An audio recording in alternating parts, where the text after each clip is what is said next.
Welcome back, my friends, to another episode of the Shema Podcast, the podcast for the perplexed. My friends, I am so excited about the episode I have lined up for you and our guest, Dr. Berel Epstein. I quoted his book in my last episode and reached out to him afterwards and was very fortunate that he agreed to come on the show and talk about his book. I think it's an incredible stuff, a way to really increase one's Emunah. But I'm going to begin this conversation by discussing a few ideas we've discussed in the past. And it really, I think what it speaks to, what this book helps us with is that, in the world of Edom that we find ourselves living in, I've done several episodes on how to escape the mental exile of Edom. And one of those, and I see this a lot just from my own experience and then seeing people who are becoming Baal Teshuvahs and starting to learn Torah, is breaking free of not only falsehood, but the framework for discerning what is truth and what is falsehood. Because you see just the overall framework is wrong. And we were brought up with it, and we're so accustomed to thinking in typically what are binary arguments. As an example, back in my early learning, I know Rabbi Yochel Fulby came and taught a class on the Talmudic discourse on abortion.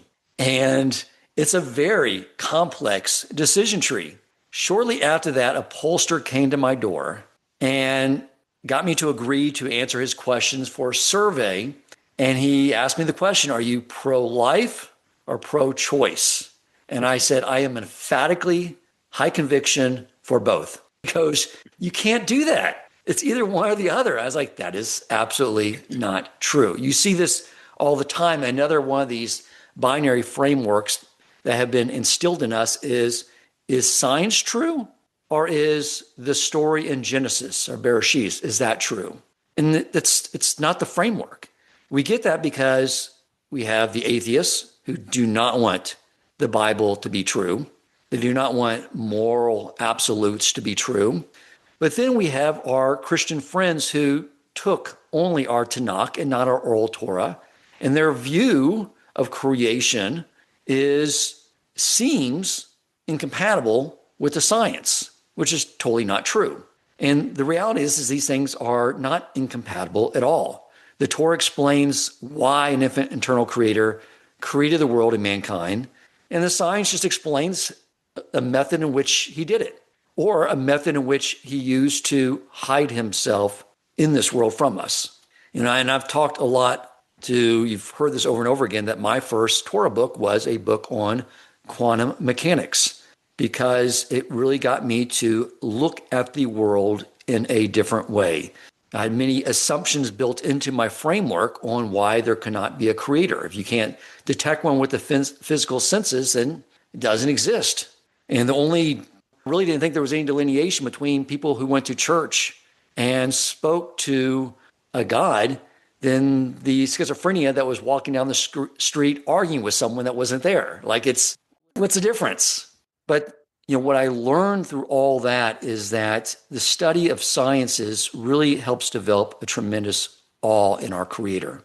One of the things I brought up the other day was how the distance between the nucleus of an atom and the electrons is the same distance relative to the size of those component parts as the distance between the sun and the planet Earth.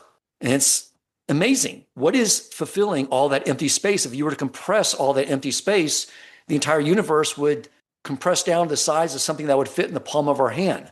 So what is filling that empty space? Eino Movado. Same things we discuss all the time. So I want to bring on Rabbi Epstein, who wrote this amazing book that my daughter got for me. She saw the title and said, this is totally dad, called Emunah and Physics. And I will tell you the reason I love this book as a Kiruv book is because I believe that the tactics of most Kiruv rabbis are not really addressing people like me. Like their panacea for Kiruv is a Shabbos meal, which statistically works for a lot of Jews.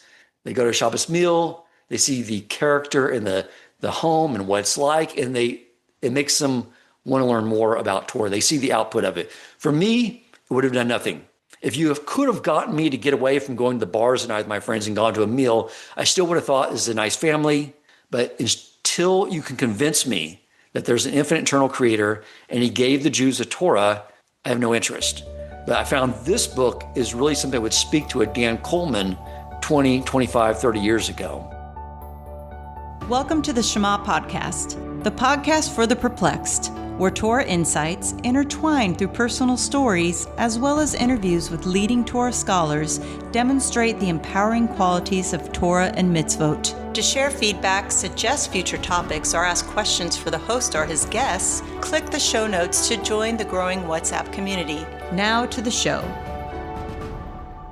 Thank you so much for coming on the show. I appreciate you being here. Oh, of course. Thank you so much for the opportunity to come join.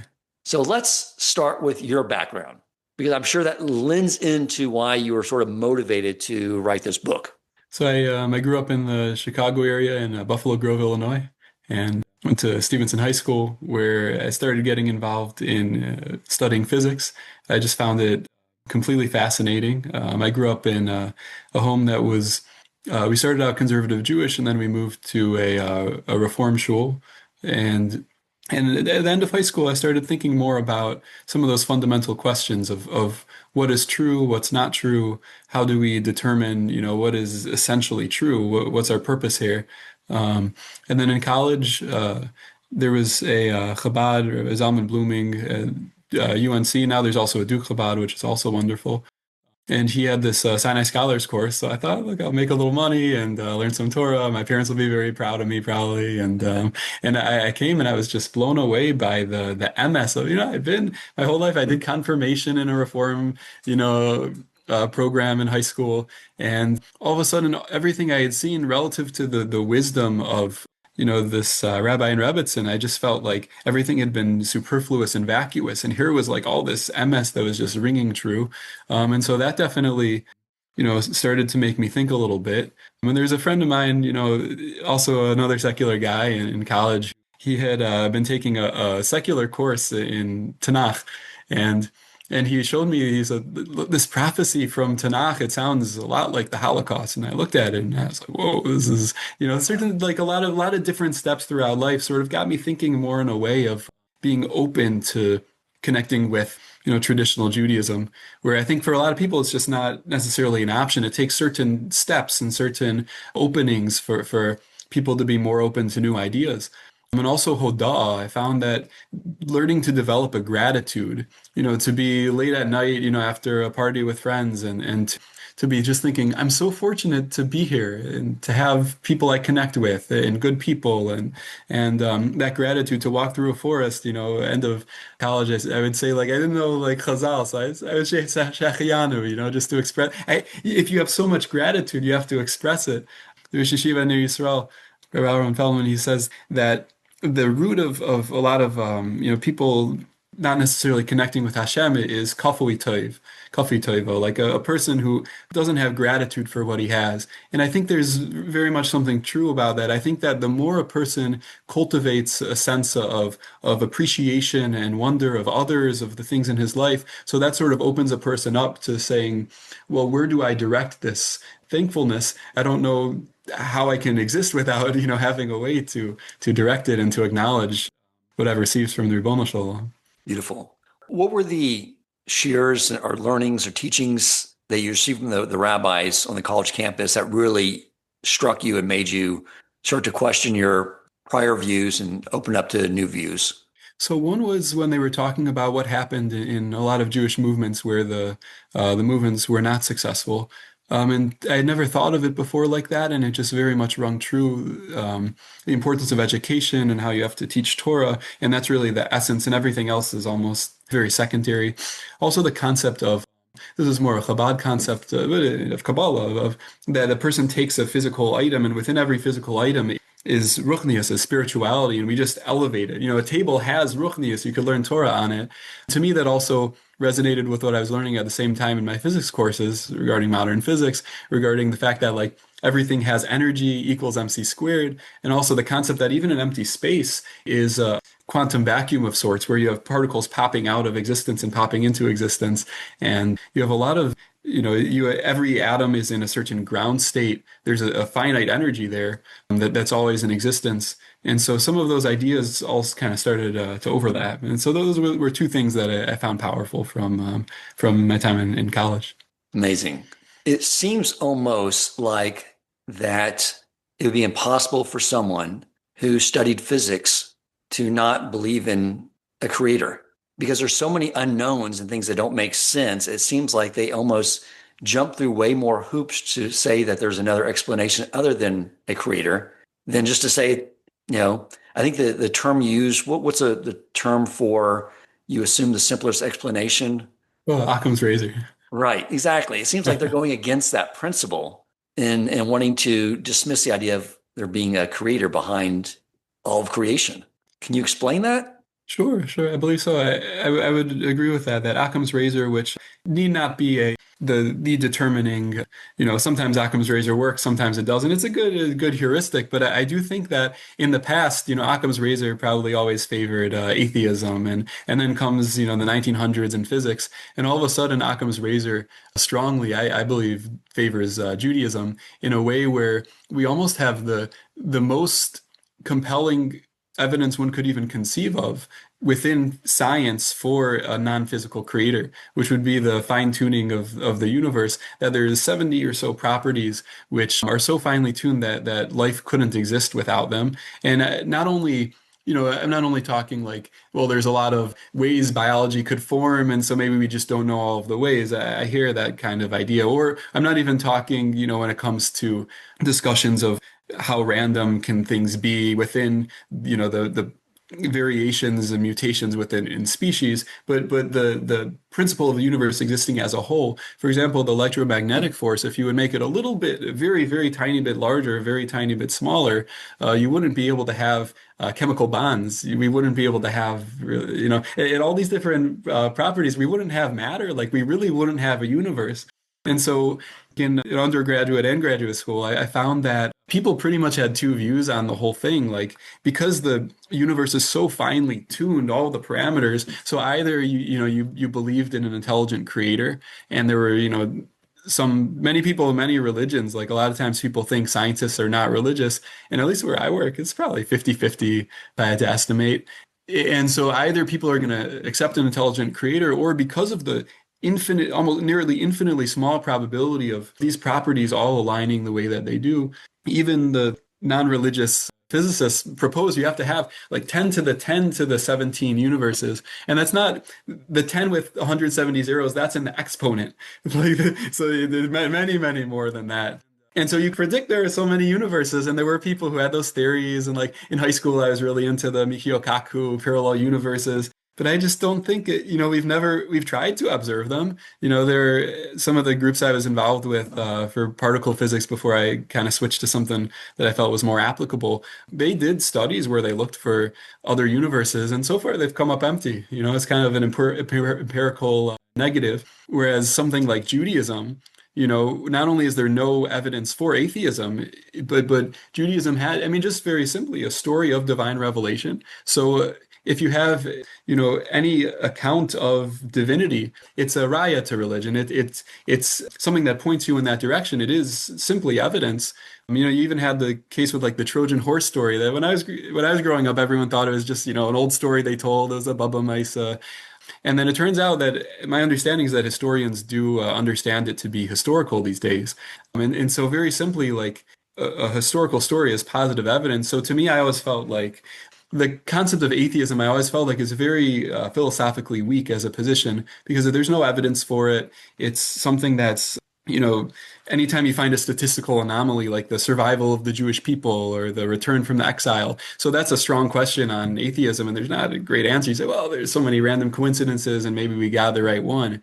Whereas I feel like, when it comes to religion in general, it's just a philosophically stronger approach. And the question then is just, which religion really is the most compelling? Is it Judaism, Islam, Baha'i, the different, and so you could do a search of the evidence for each one and do a comparative religious study of religions, as I've done, over time and such.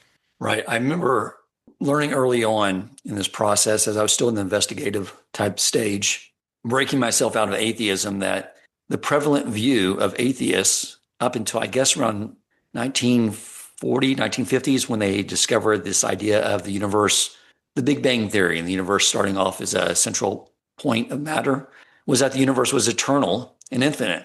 And that was actually that was a solid argument for there not being a creator. But then once we got to the agreement, although they're trying to break away from this idea now, it looks like, that this idea of a big bang, of everything starting off and there was a beginning, as we just read last Shabbos, it made me really question, like, why I was so resistant to this idea to begin with, because it seems incompatible to believe in the Big Bang idea and not believe in the Torah's view on the beginning of creation. And I think there's other motivations at part, and I want to sort of get into this a little bit too with you as well, since I know you wrote this book to speak to a lot of Jews, and I know you're from those who have never been exposed to Torah to those that were brought up in a from world and never felt a connection to it on an intellectual level. And that was my experience, was that when I would talk to family members and they would say, what is going on with you? You were like a diehard atheist until the age of 40. I didn't even identify as a Jew because I believed the Mount Sinai story was a fable. And therefore, if it was a fable, then the only thing that made the Jewish people was some common ancestry. And a lot of people found us annoying because we can't order something directly off the menu. And we become very isolated people as a result, very neurotic type people. And then all of a sudden they see me like moving towards this Torah observance. And like, I'm like studying all the time. And like, what, you did a complete 180. And when they asked me that, I would tell them the truth. I said, I spent a year studying logical proofs for the divine origin of our Torah. And I found the evidence to be overwhelming and true. That's why. The response I got from all these parties was anger. Like literally with their voice raised, and they started yelling at me. These are chill people. This was a friendly, relaxed conversation. They asked me a question. I answered the question, and they got angry and yelled at me. That's impossible. One person was not a family member, but someone that belonged to a Reformed synagogue, stood up at a table in a restaurant, leaned over and yelled at me. That was impossible. So after that, I was like, what is going on here? And then I realized this idea I learned about called the Yetzer Hara. And I realized I was really making their Yetzer Hara very, very angry by stating this idea. And I learned to just sort of be quiet. And I had one family member ask me the same question. I didn't really have a planned, prepared response. I knew I needed to deviate from the truth, but I said the truth. And she became almost comatose, not knowing how to respond to this worldview. Because I remember, as like a Reformed Jew, you get brought up that we're all just, you have all these world cultures that bring about world religions, and we also know none of them are really true, but there are culture, there are religion. Don't question other people's. It's just like our stuff. You got your stuff, it's made up. And to bring up this idea that there's a logical proof to that, there was no response. I quickly sort of changed the idea, and I said, well, actually, I met a bunch of Orthodox Jews, and I found them to be really friendly and nice. And then she's like, oh, yes, that's what's good about Judaism. She popped back online. Oh, that's great, because now, she had a framework for understanding this idea that I just found the culture to be nice, and it fit in with the framework. But let's address that, because you can write the most logical book, going through everything very logically, just like we sort of discussed. How can physicists not even understand this idea of being a God, or at least be open to it? And that's what we're dealing with, especially when it comes to a Jew. Because for a Jew to accept the Torah as being true means a lot more than a non-Jew. So how do you even address that idea? Yeah, I think it's something that's difficult because, as you say, in society, there's a lot of, people have done different sociological studies, and there's a lot pulling a person back from identifying as an observant Jew and becoming involved in something like Torah Judaism. There's a list that I cite of compliance identification, and there's different mechanisms that sociologists have suggested, where when you're in a majority society, it's extremely difficult for a person to take a view that's not such a popular view. And also, these are things that get internalized. And so like things that we just assume as true and as like natural, naturally true, these are things that like many generations ago, other people took other things as naturally true. And it's just because of the influence of society is so hard to overcome. And like early studies of, when you look at like recent modern Jewish history of, the 1800s and the kind of things that happened, there's some good work there. And you could see these effects and how powerful they are. And you even see when movements emerged, like not just, document your hypothesis sort of atheist approaches, but, early reform movement, conservative movement, reconstructionist movement, the Karaites or the Sadukim, and all these different movements throughout Jewish history that emerge, which, I personally consider to be outside of the path of tradition. So it's never at a time where people are just like stom thinking and they're just like, I wonder, I feel like this is more compelling. It's always like a cultural shift where like Jews feel embarrassed to be Jews because they aren't meshing with a culture that's especially exciting and promising that they want to be part of. And all of a sudden they have these questions about, about why a certain belief in Judaism and come to these different ideologies and conclusions. And I think to me, it's the Ribono Shel Olam helps people. I don't know why certain people have the ability to open up and see things differently, whether it's the merit of their parents and great-grandparents who cried that their children should be Talmidei Chachamim and, the generations, or whether it's certain good middos. I find a very strong correlation between people who express interest in Judaism, say people who come up to me at the lab and want to discuss things and maybe learn together, versus people who just like aren't interested. And I find like good middos, and I've heard this from people involved in Jewish outreach, good middos are a very good sign that the person's going to be interested in Judaism, open to Judaism, good character traits. And I think it's a whole combination of all these many factors. I wish I knew why Hashem, opens certain people up to it or not. I do wonder, I think it's just Hashem sort of like, I'm going to help this person for whatever reason overcome this powerful influence that called the Yetzer Hara that just wants to keep Jews distracted right now, which is very easy to do. But I'm still always looking for ways of sort of, putting a wedge in between the Yetzer Hara, just get people to like just start and question. But I do see that. I do see I love it. The middos. I see a lot of people I know who start becoming observant or just naturally very sweet, humble people. Like they didn't need like being pounded away with logical proofs like I did. They just sort of intuitively just let go and started accepting the reality of Torah being true and then grew into it. So I sort of say like they're on a higher level. I had such a big Yetzer Hara. I had to like spend a year like learning logical proofs just to slay it enough to start learning Torah. So let's get into this idea. Like, I'm curious to know what motivated you to write this book. Now, I do know you discuss it in the book, but just for those listening, talk a little more about that. Yes. So when it came to outreach, I care very much about it. I think every Jew is so holy, and every person is so holy and has so much potential. And so I do very much like the concept of the kind of things that you do that I appreciate so much of being able to reach out and find people and to connect them with who they really are and their essence and their role in the world that Hashem granted to them. And for me, that was something I was never so attuned to. And I found that one area where maybe I could help was when it came to like in-reach regarding, people who are on the intellectual side of things, intellectual personalities. It doesn't mean they have to be smart or not smart. There's a whole range. People who come to a certain place where they have intellectual questions about Judaism and they're investigating, and often they'll find themselves in very culturally strong forums where there's a lot of pressure. Anytime, you go, you want to like have a discussion with an atheist. So you join a certain place and like everything you write gets no likes because all the from Yidden are busy learning Torah, and then like, 20, atheists who are in their basement. I'd say there's all kinds of different range of people. I'm just mostly joking. But, so you have 20 likes and very quickly you start to question yourself and to say, wait, maybe I'm crazy, and like people who in the world, people are so open to religion and to Yiddishkeit, at least I find in America, in many places, especially, if it doesn't require anything of them. I find secular Jews can be more hesitant because of to embrace, a person being religious because of the what it means for them and their obligation.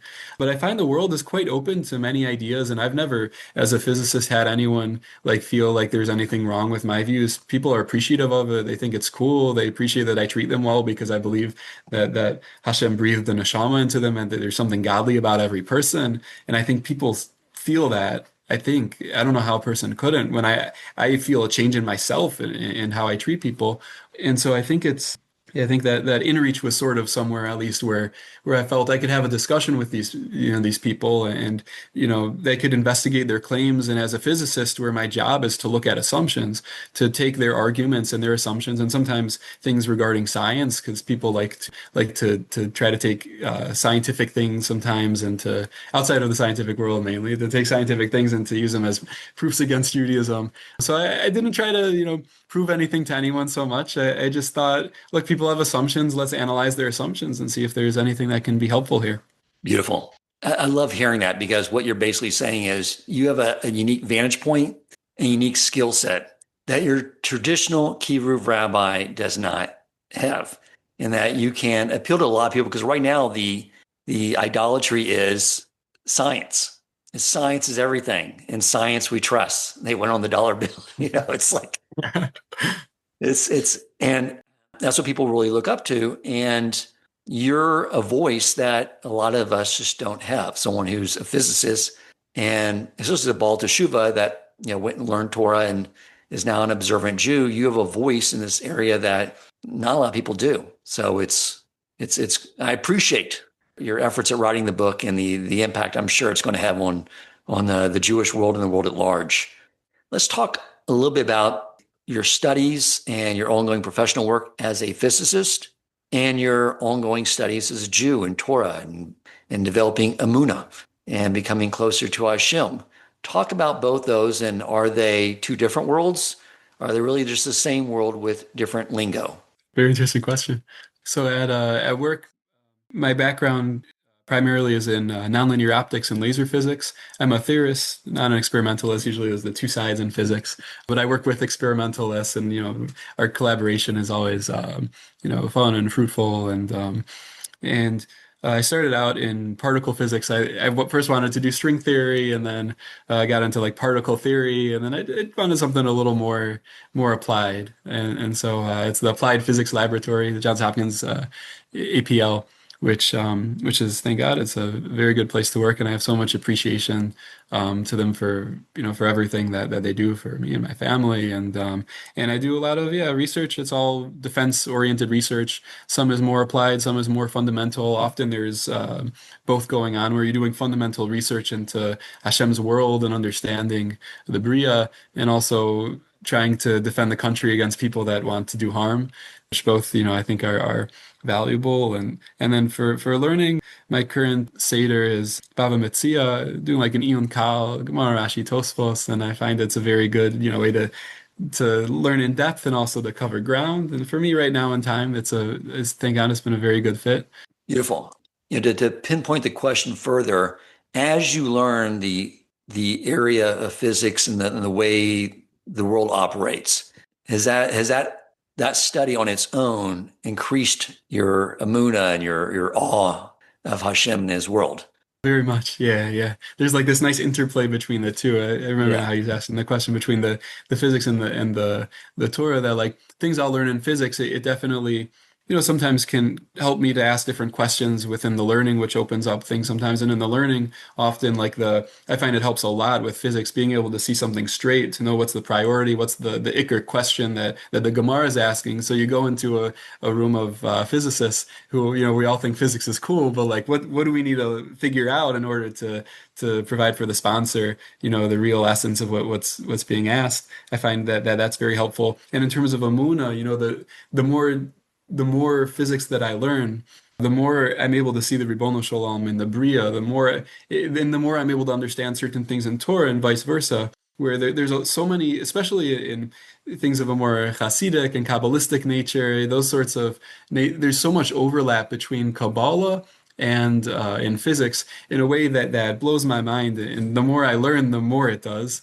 And it's not only there's a lot of stuff in Kabbalah and a lot of stuff in physics, and you could find some parallel, but it really I find that to a degree that amazes me, physicists of many different backgrounds who didn't talk to each other come to the same conclusions, Bichlal, of what certain things are doing and what's the overlap. And I think it's a very I've looked, what do other religions do with science and their religion, and I don't think there's a comparison. I mamish think that there's so much within physics that can and Torah where the overlap is something that just enlightens us and helps us to understand things in Torah and in science, and to grow toward knowledge of the Ribono Shel Olam. I remember I'm a guy without a science background. I have a degree in finance, but I started reading books on physics back when I was an atheist, just because when I would wake up in the morning, I would work out, and I realized I wanted to have something that was beyond me, that was very challenging for me to read in the morning, to sort of take my mind through a workout, even if I didn't grasp it, but there was ideas in there, and I tried to work my way through Brian Greene's book, which is very dated now, but on string theory is very popular, and I remember when I first started learning some deeper Kabbalistic ideas, and this idea of, as we're reading now in the Parsha, about Hashem speaking everything into existence, and the fact that the underpinning of all creation is frequencies of vibrations. I don't know if that's the prevalent theory now or not. I'm curious to know what you have to say about that. But at the time, I remember it was just uncanny how I was basically reading the Bereshit story through Brian Greene's book on string theory. It's just how they dovetailed so well together. I'm curious to know if you see similarities like that too as we're studying Bereshit, if you see a lot of these ideas tying into it. Very much, yeah. I think it's all over the Torah, it's and there's some wonderful books too that go there. I heard recently Dr. Shimon Kedar. Shemer Kedar. He has a book that goes through some of these parallels. Gerald Schroeder has an approach as well, and he goes over some of the parallels. And I listed in the book just a big list, and it keeps expanding as I learn more. There's a Physics to God podcast that I heard about recently, which is very good, that another physicist told me about who likes it. And yeah, there's so much content, all these physicists writing all these different parallels. I think Andy Goldfinger, there's so much so much to look into it, and in one's own life in physics, you're going to see it, and the more a person learns in Torah, the more they see it also. Yeah. It's just more and more evidence of this prophecy from the Zohar about the Industrial Revolution, the event that would take place, what equivalent to 1840. I've discussed this a lot in my podcasts. The knowledge from below flooding the world, and the knowledge from above flooding the world. And it's, the knowledge from below being these ideas of physics. The more we understand the physical world, the more we understand from above these more Kabbalistic ideas, which are becoming more mainstream Judaism. What was hidden Kabbalah is now becoming revealed Kabbalah. And we're understanding these ideas now more because of technology, that it's really just merging and flooding the world with this knowledge of Hashem. You see all this taking place before our very eyes. So we spoke about the motivation behind the book. You definitely appeal to an audience that I think gets lost. They want to have those logical arguments. Let's discuss some more ideas on the book and just these parallels between physics and this idea of Hashem and a creator. And one of those is the idea of human consciousness. I know a lot of science say is the ghost of the machine, because those who study the human mind still can't really understand where the consciousness comes from. And I don't know if you can speak to that from your perspective, but that seems to be further evidence just when you look at the human consciousness and our interaction with the world, which we know from the little I know about quantum mechanics, that the observer no longer becomes separated from the observed, that our consciousness influencing the physical world. And to me, I think this is an area that you could maybe speak to that a little bit, that those who are listening that maybe just beginning to get intrigued in this idea, maybe the divine origin of Torah is something I think that may wake them up a little further. Absolutely. Yes. There's the Copenhagen interpretation of quantum mechanics, which, we all learn as we're going through PhD programs, and it really is that an observer changes the reality. Like there's a quantum wave function, and it collapses when there's observation. And many do interpret it to mean that there's consciousness. And so it definitely, people didn't necessarily like it, and there's different interpretations today. Some, the popularity of different one changes over time, but it is an implication of one of the things that we find in quantum mechanics, and also the concept of free will. There's an interesting thing where like we feel like we have a choice, but also everything's predetermined. And that kind of, does Hashem know or not know is what people would ask. And like that sort of contradiction, it's forever been this contradiction that I know someone who, it was like, they couldn't become an observant Jew because it's just like how does this contradiction work? It can't be. It turns out in quantum mechanics we mamish have the same essential contradiction where you have a particle and a wave, and it's a particle, but it's also a wave. And this is true not only of photons, it's true of electrons. It's true of macroscopic matter, like myself. Just, I have it's a very small oscillation, because the larger your mass, the less wave-like properties you're going to observe.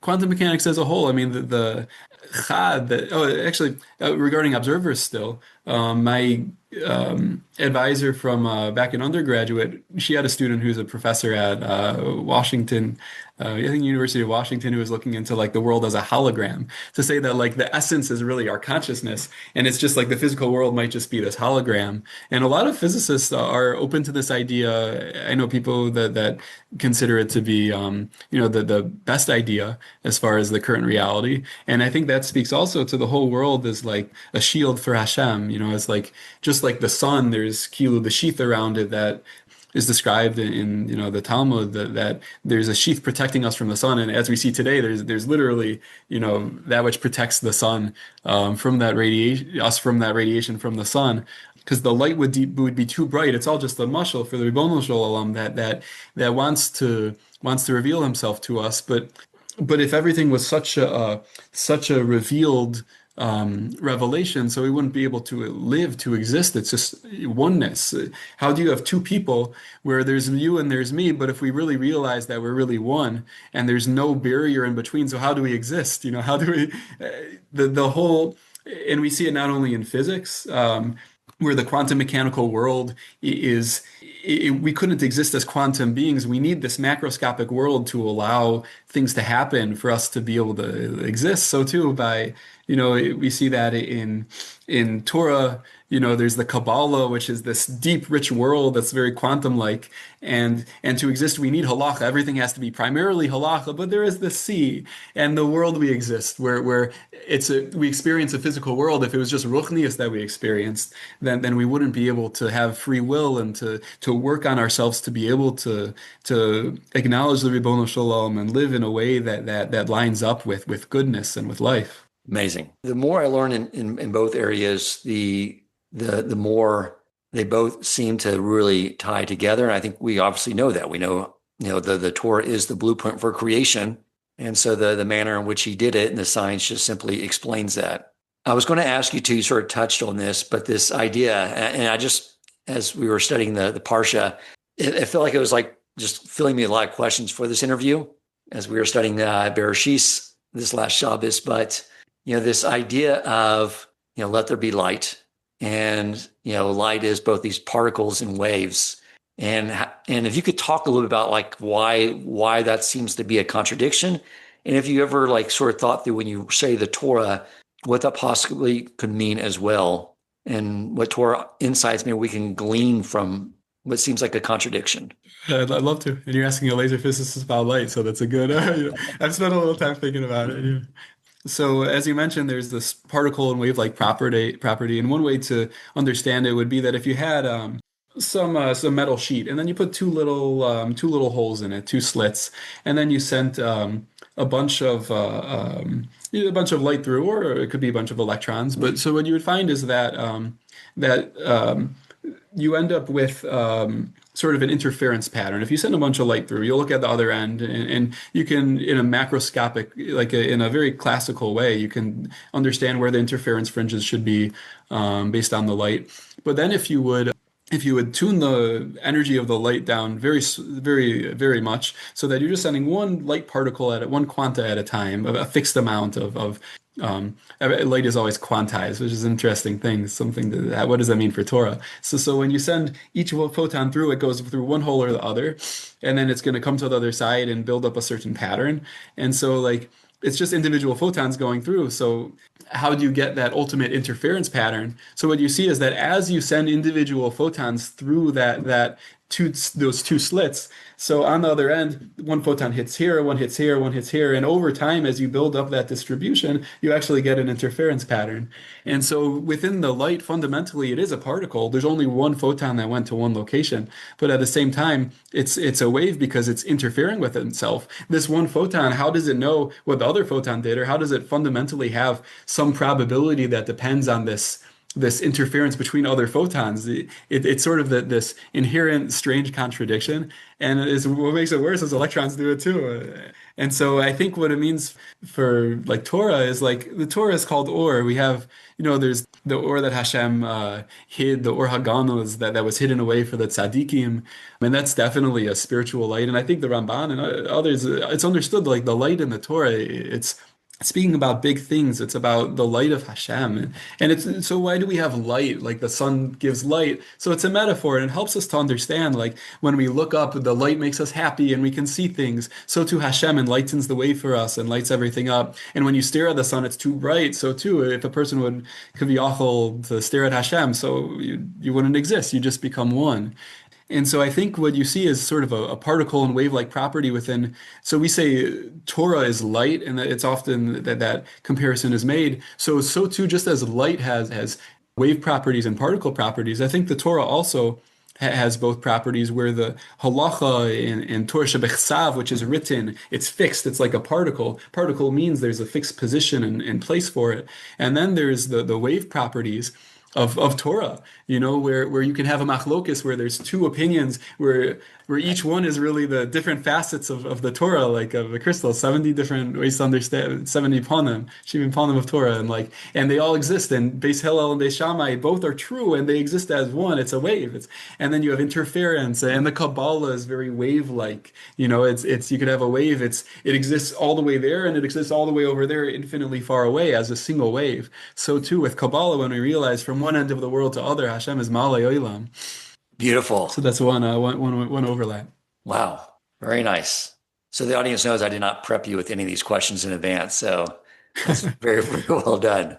One of the things I learned early on from studying these science books that were written for the layperson was this overall reaching quest for this unified theory, because there's this incompatibility between what we understand about the quantum world and the larger world. Can you speak to both the quantum world and the general relativity and those bigger principles, why there's incompatibility, and how you probably maybe can theorize on what that unifying theory is, obviously Hashem, and how that sort of fits together? Sure. There's a general questions within physics of trying to unite everything. There's sort of, some say it's because it came from a sort of a Judeo-Christian world that understands the oneness of Hashem, to say the whole world has to be one with one set of properties. How can we understand it? So you often want to take different properties in different fields of physics and to put them all together to understand like the oneness and the truth and the essence of it.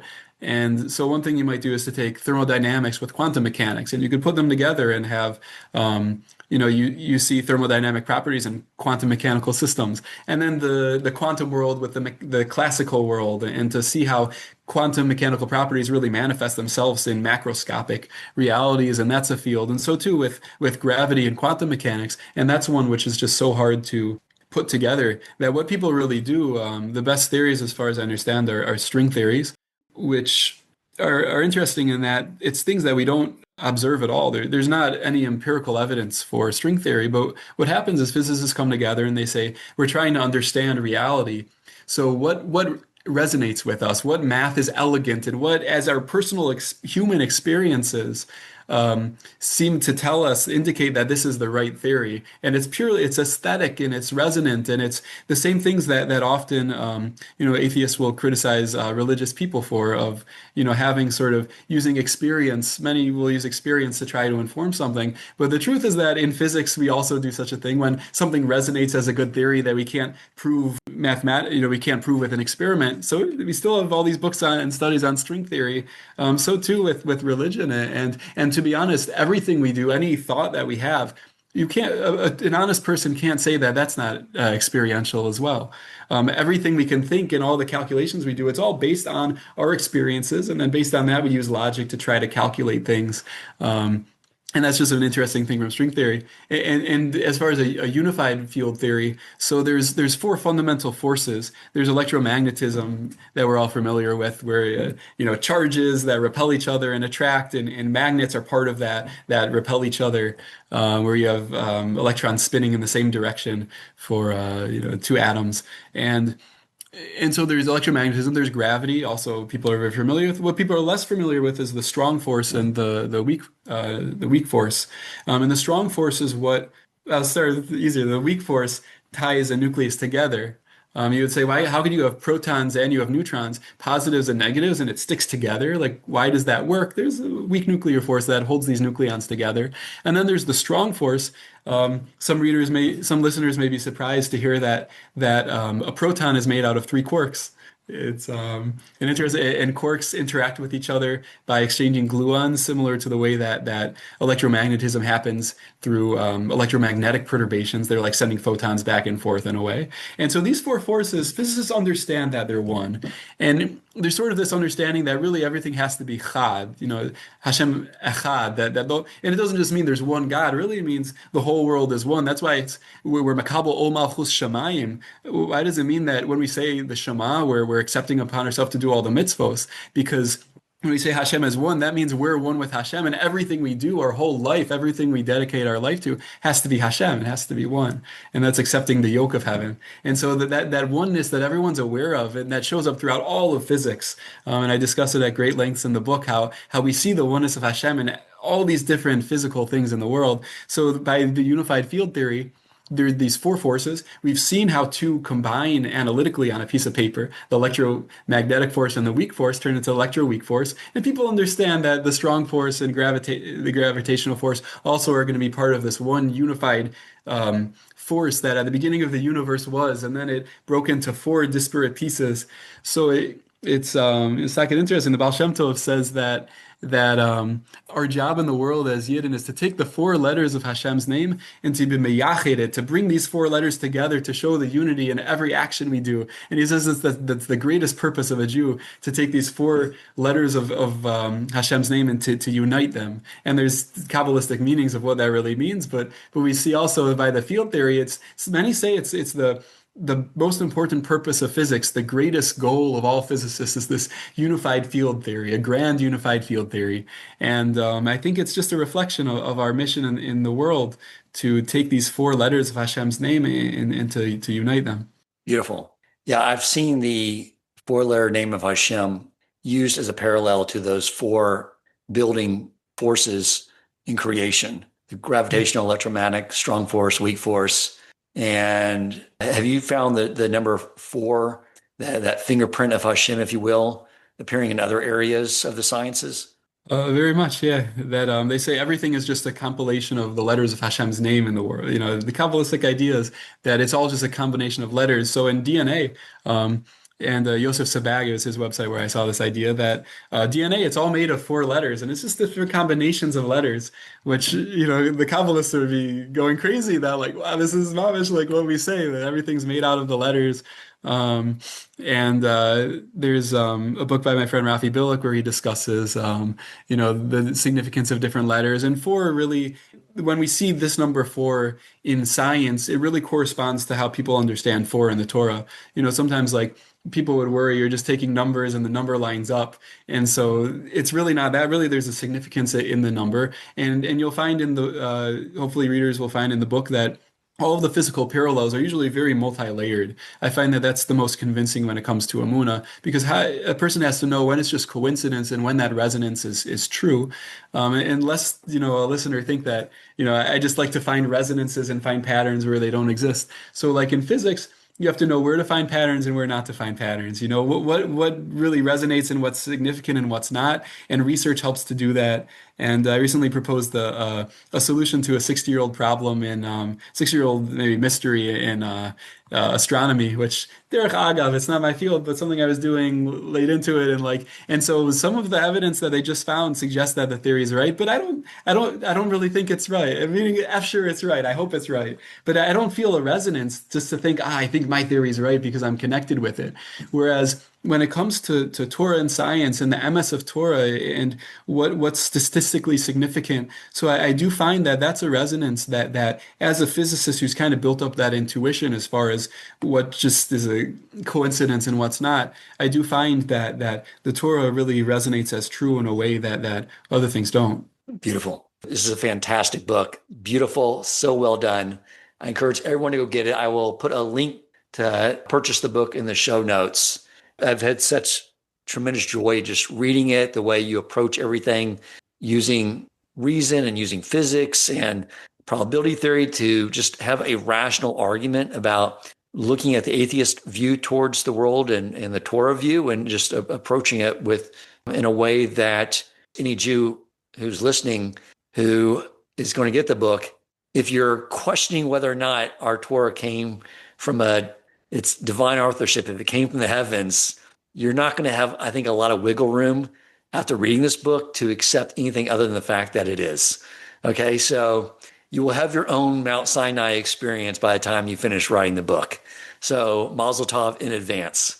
What other messages would you like to share with the listening audience? Those who are, like you said in the book, a lot of the people you wanted to steer the book towards, and it's something I discussed in my podcast about 3 years ago, that it was sort of astonishing, but made sense, was that, as I finally worked my way into living in a Jewish community and all the changes and all the struggles to get my family here and live a fully Torah observant lifestyle, I noticed is that as I'm walking through the revolving doors, there's a bunch of Jews walking out the other side saying, we had enough of this. And I'm like, what's happening here? And people are explaining to me that, well, a lot of times you can grow up in a culture and do things because everyone else is doing it, but not really know why you're doing it. And so the same phenomena that caused my great-great-great-grandparents to stop being from Jews is the same thing that's causing Jews today to leave the fold. And I know that's a lot of your target audience. So if you could speak to them and make a compelling argument on why they should, read your book, what would you say to them? So I would say that the first thing to always remember is that you're not a Rasha, and the way that Hashem says a person shouldn't think of himself as a Rasha. Sometimes people, especially coming from a family like that, they could be made to feel that, for this reason or that reason, that they're bad, and it makes it very difficult sometimes for people to be able to change and to come back and to realize that a person can never truncate a journey. Meaning, some people artificially try to truncate, but if we're truly honest people and we're constantly searching and trying to find MS, so then sometimes people go one way, sometimes the other, and sometimes a journey is you travel from one place to another, and ultimately wherever you find yourself, you're going to be there with more to offer through your life experiences and with authenticity. And authenticity, I think, is a beautiful thing. And people go up and they go down. And we can't judge one person based on another by, how Hashem gives people different challenges and what they were going through and what brought them to one place. And then later on, they end up in another place.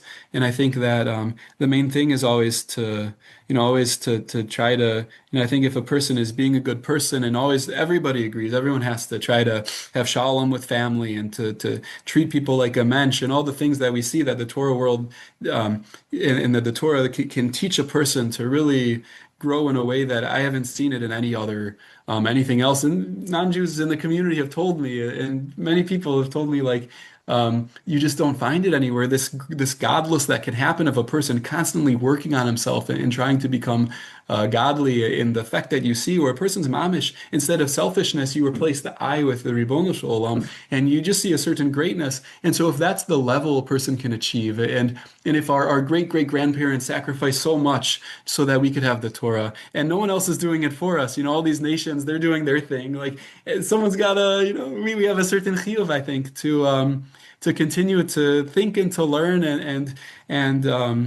and to allow ourselves always to be open to coming closer to Hashem, and that it's, everyone has to know that really they're beloved and by Hashem and by many Yidden, and we all have different experiences and different thoughts, and Hashem puts thoughts in our heads. I believe that, like, that it's not like, no argument comes without the das of Hashem, the das, the chokhmah, and the bina, and Haskel, that it's all really talu in Hashem. And so all we can do is to do the best we can in life, to try to be a good person, and to keep learning, keep growing, and to keep being open to new journeys and to further growth. Beautiful. I love that. Yeah, it's I think for those of us who grew up not religious and are just learning, a lot of the attitude is, and I had this early on, was that if only I had it as easy as from birth. I mean, they already know how to keep Shabbos, they know how to keep kosher, they have life so easy. And we're trying to learn how to do the basic things that their 6-year-olds already know how to do. They already have Birkos Hamazon, prayer memorized by the time they're 6 or 7 years old. And we're trying to fumble through it, in our venture. So, but this is the idea, is that everyone is going to have challenges. There has to be challenges to push through in our not receiving the bread of shame, of developing our closeness to Hashem. And sometimes it comes through seeing the contrast.